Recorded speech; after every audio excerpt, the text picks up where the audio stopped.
Sports Talker Nation, welcome back once again. It's your host, the G-Man, as we continue with our 2016 team-by-team preview of the NFL. Today we're going to talk about your defending champion, Denver Broncos. And a lot has changed in an offseason for the Broncos, but the core of what they're going to do well is still in place.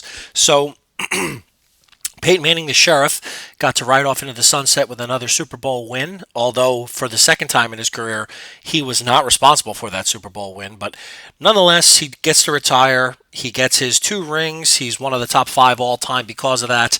And some of those myths about him not being a postseason quarterback, which I personally espouse, are going to be put to rest a little bit. But where does that leave the Broncos moving forward?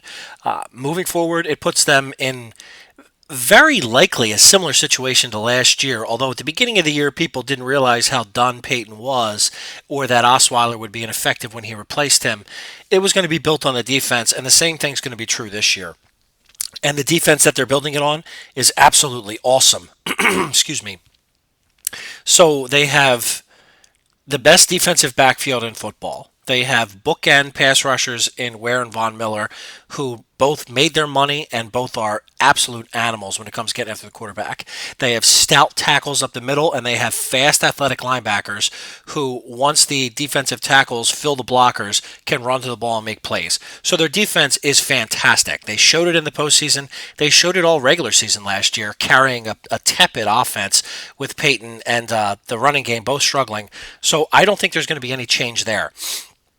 The biggest change, which affects the entire team and the offense, is certainly at the quarterback position. So right now, you're left with Mark Sanchez or Paxton Lynch or the dark horse of Trevor Siemian as your starting quarterback.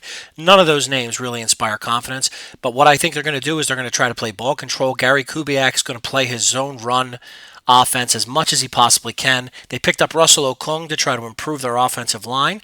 They hope that plus some health gets C.J. Anderson and Ronnie Hillman on track a little bit.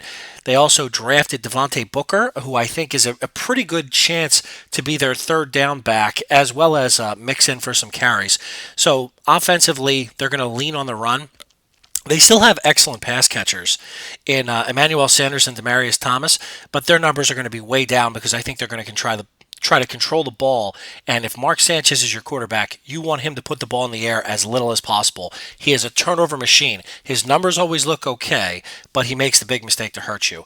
I think they probably would be better off just turning it over to the kid, Paxton Lynch. At least he can make the big throw over the top to scare defenses and make them play it a little more honest. He can't turn the ball over more than Sanchez does. But this team certainly is a playoff team. I have them for 10-6. They could very easily go 11-5 on the strength of that defense. But I think they're a legitimate contender for the Super Bowl and certainly a playoff team. So with your 2016 team-by-team preview of the Denver Broncos, I'm your host, the G-Man, and I am out.